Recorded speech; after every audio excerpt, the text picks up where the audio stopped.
Bem, eu sou o Ricardo, sou aluno do curso de Física EAD da UFMA, campus Açailândia. E eu vou estar falando de equilíbrio químico, que é um seminário apresentado na disciplina de Química Geral e Inorgânica, tá bom? Então, o equilíbrio ele ocorre, tá? Quando a velocidade com que os produtos são formados, né? Ou seja, reagentes são consumidos e formados produtos, né? Ela é igual a mesma velocidade com que esses mesmos produtos voltam a ser reagentes, né? Então isso acontece em reações que elas são chamadas de reversíveis, né? Formam-se produtos, reagentes formam produtos, e aí esses produtos voltam a se tornar reagentes, né? Então vai chegar um momento que essa velocidade, né, com que forma-se os produtos e volta a ser formados reagentes, ela vai ser igual, vai ser constante, né? Então acontece o equilíbrio. Não necessariamente a mesma quantidade de produtos vai ser igual à mesma quantidade de reagentes, tá? Só que não vai ser formado mais produtos do que é formado reagentes, né? Ou vice-versa, né? Não vai ser mais formado reagentes do que se formam produtos. Certo? Então aqui tem um exemplo, tá? De uma amostra de N2O4 congelado, né? Que ele é quase incolor, certo? Depois de aquecido, né? Então ele vai se tornar, vai se dissociar e se tornar parcialmente o NO2, né? Então aqui é um exemplo mostrando o N2O4 se dissociando e formando o NO2, mostrando o equilíbrio, né? Certo? E aí a, a cor vai mudando, né? Aqui estava quase incolor, foi mudada para amarelo, né? Quase marrom, e aí vai ficar essa cor aqui, mais marrom, tá? Quando o equilíbrio é atingido, né? Então a velocidade de reação aqui, mostrada nessa reação, nessa equação, né? Ela vai ser igual, né? Como eu disse, a velocidade de reação em que o NO2O4 forma o NO2 é a mesma que quando se o N2, né, volta a ser N2O4, ok? Bem, e aqui mostrando no gráfico, né? Então, a mesma reação anterior, né, de N2O4 formando NO2, tá? Só que em termos de concentração em relação ao tempo, né? Então aqui a concentração era zero, né, de NO2, ou seja, não tinha NO2, mas só tinha N2O4, né, uma concentração X. E aí com com o passar do tempo, o N2O4 vai sendo consumido, né, e o NO2 vai sendo formado, né? E aí o equilíbrio ocorre quando essa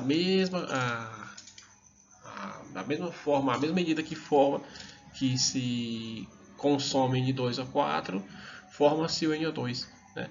Então, note que o equilíbrio não é aqui no gráfico, ele é aqui, né? Ou seja, né? Como se fosse constante, né? Esse consumo de N2O4 e a formação de NO2, né? Ok? E aqui eu tenho um outro gráfico relacionando dessa vez a velocidade. O gráfico anterior relaciona a concentração e agora relaciona-se a velocidade em relação ao tempo, certo? Das concentrações, né? De N2O4, certo? E sendo consumido e NO2 sendo formado, né? Note que o NO2 tem um expoente, mas é por conta do coeficiente, né, da reação em equilíbrio, o coeficiente pela estequiometria da reação, né? Voltando aqui o slide anterior, então a gente nota quando vê a reação que ele pela estequiometria teria ter 2NO2, né? Tá? E aí quando vai escrever a constante, né, o coeficiente ele vira um expoente, né? Certo? E aqui nesse caso o equilíbrio é atingido, né, quando as velocidades são iguais. Então, quando se tem o equilíbrio, a gente tem a constante, né, chamada de K, certo? Quando se relaciona a concentrações, a gente chama de Kc, ok? Ela vai ser a relação das concentrações do produto, né, elevado a seus coeficientes estequiométricos, né, sobre as concentrações dos reagentes elevadas a seus coeficientes estequiométricos, ok? E aqui a imagem abaixo mostrando um equilíbrio, só que nesse caso para gases, né, tá? Relacionado a pressões, ok? Então pode se relacionar a concentração, né? Quando se relaciona a concentração, a gente chama a constante de Kc, e também podemos relacionar o equilíbrio por pressão, né? E aí nesse caso a constante chamada de Kp, certo? Então aqui nesse recipiente a gente tem a reação, né, do carbonato de cálcio, né, se dissociando em óxido de cálcio e gás carbônico, né? Então aqui da esquerda a gente tem a grande quantidade de CaCO3, né, o carbonato de cálcio, e pequena quantidade, né, de CaO em uma determinada pressão do gás, né? Ok? E aqui na figura da direita a gente tem uma pequena quantidade de CaCO3, ou seja, o CaCO3 ele foi consumido, né? E aí formando CaO, né? Uma grande quantidade de CaO, né, em uma pressão do gás ainda P, né? Ou seja, então a pressão ela torna a constante nesse caso, né, quando se trabalha com gás, né, certo? Na equação da constante de equilíbrio, tudo bem?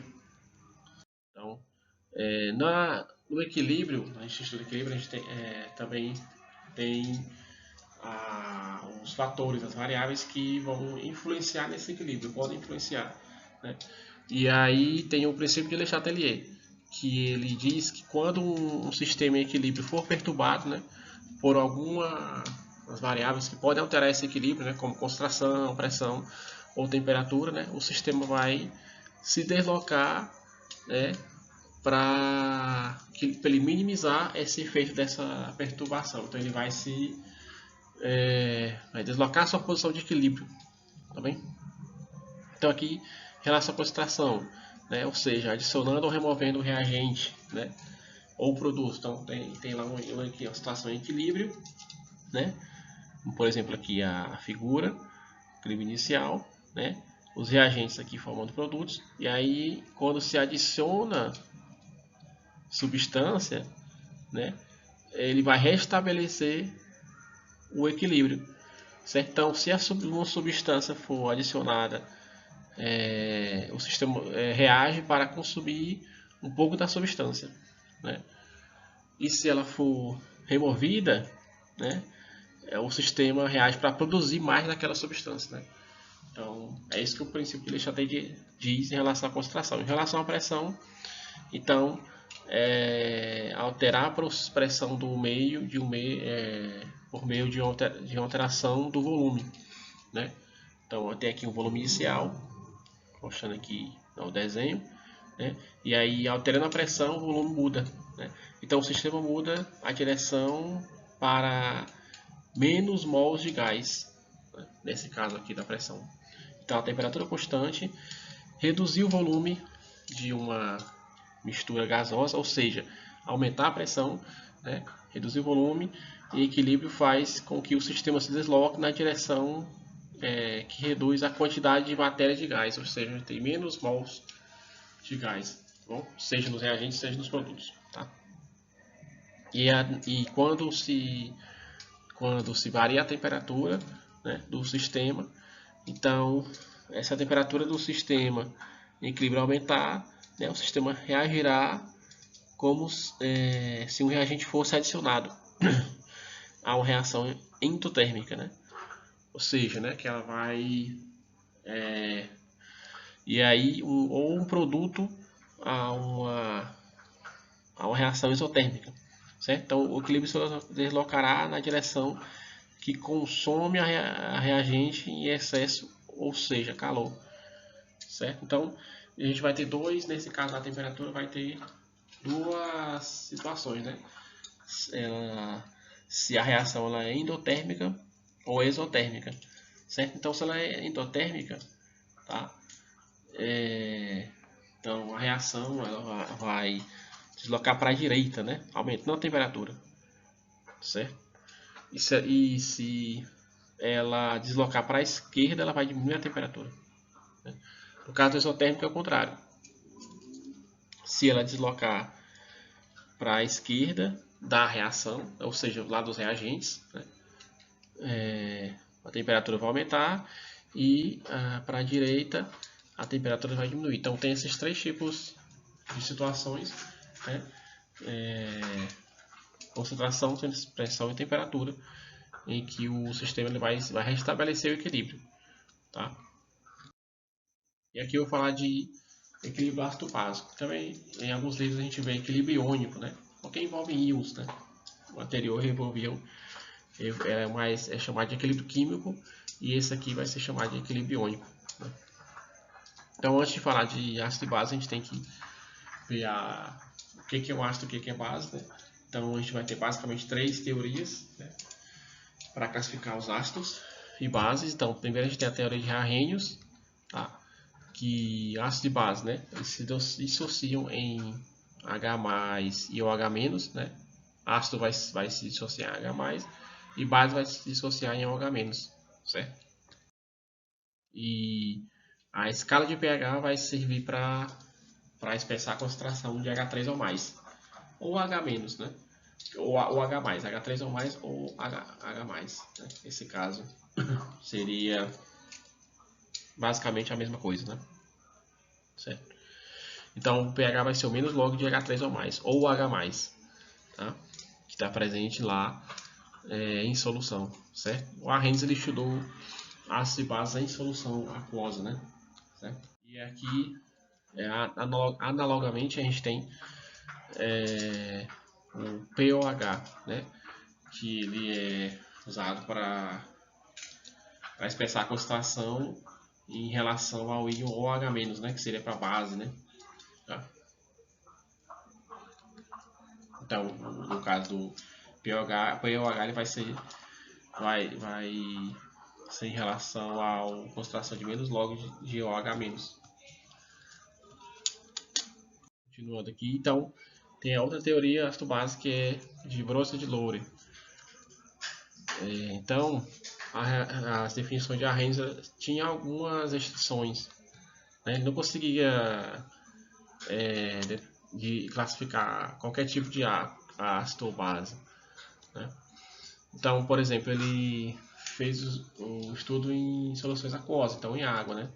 Certo? Um exemplo, né? Tá? Então não inclui qualquer tipo de substância, tá? Então teve outras teorias, como a de Bronsted-Lowry, como a de Lewis também, certo? Então para Bronsted-Lowry o ácido vai ser a substância que vai doar os íons H+, né? Que é o próton, né? A uma base. E a base vai receber esse íon H+, né? Que é o próton. Tá? Ela aceita, a substância aceisadora de íon H+, né? E também a gente tem a de Lewis, né? Que vai existir o compartilhamento de pares de elétrons, né? Então o ácido base de Bronsted-Lowry é a compartilhamento doar e receber íons H+, né? E de Lewis é pares de elétrons, tá? E também a gente tem a escala de pH, certo? Que ela vai de 0 a 14, né? Então a gente consegue, a partir da escala de pH, lendo a concentração de determinar a concentração de H+ ou H-, saber se uma substância é ácida ou básica. Então aqui trouxe uma escala de força de ácidos e bases, né? Pode ser caracterizados como fortes, fracos, ou de acidez ou basicidade insignificante, né? Então, por exemplo, ácido clorídrico, ácido sulfúrico, né? São bem conhecidos, são ácidos fortes, né? Bases fortes, né?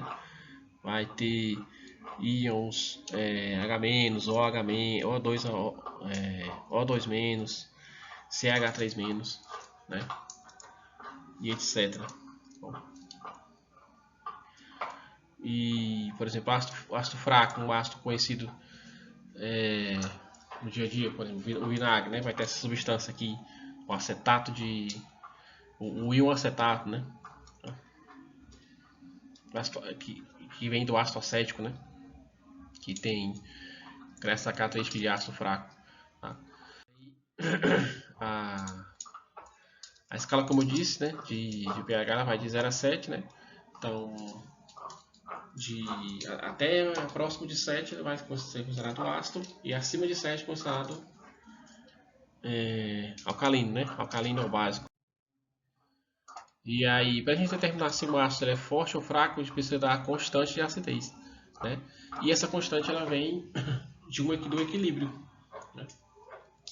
Do ácido. Então, de quanto ele consegue dissociar, quantos íons ele consegue dissociar, né? A gente vai conseguir determinar a sua constante e determinar se ele é ácido, se ele é tanto ácido ou base, né? Como forte ou fraco, né? Então, para ácido vai ser o Ka, né? A constante de ácido. Então, a mesma forma que para a base vai ser o Kb, né? Certo?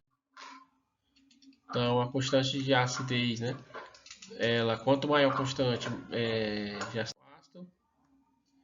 os ácidos fortes vão ter o Ka maior que 1, né? Então, veja, né?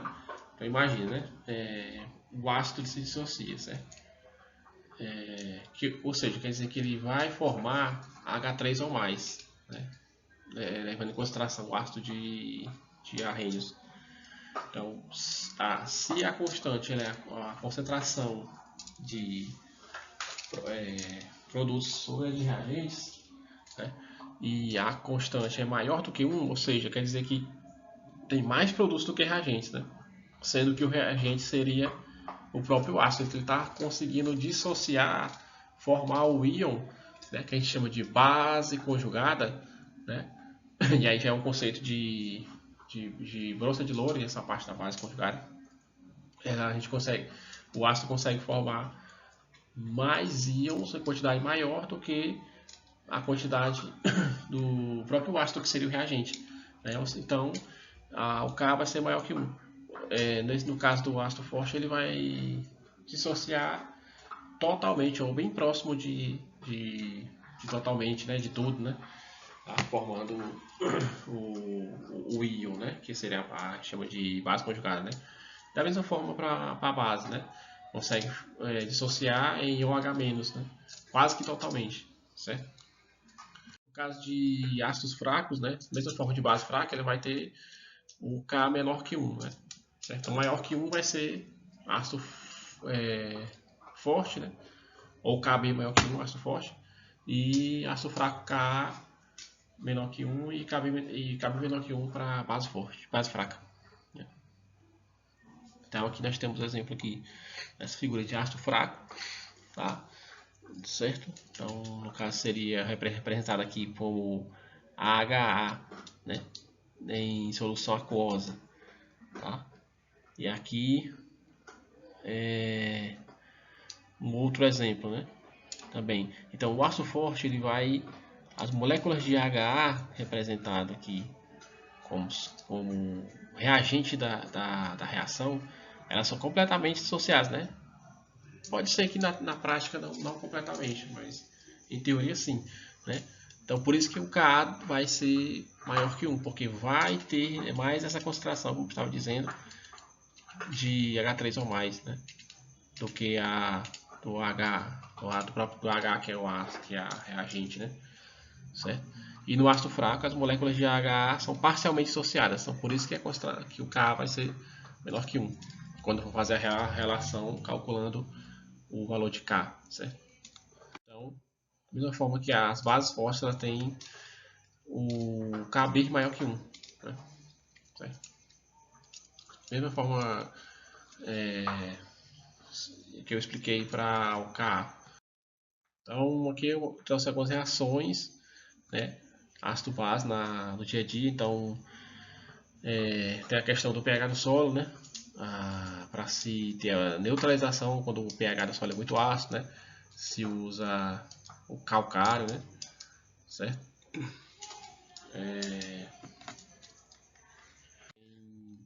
Outro exemplo aqui também de algumas plantas, né? Ela vão ter as flores de algumas cores por conta do terreno, né? Se ele for mais ácido, vai ter uma cor; se ele for menos ácido, vai ter outra cor. Então são chamados de indicadores naturais, né? Aqui outro exemplo é da água da chuva, né? Que ela pode se tornar ácida, certo? Quando tem na atmosfera, né, a dissolução, né, de dióxido de carbono, certo? Dando origem ao ácido carbônico, certo? Aqui mostrando nessa equação, tá?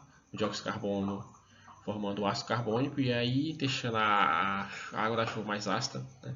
Conhecido como chuva ácida.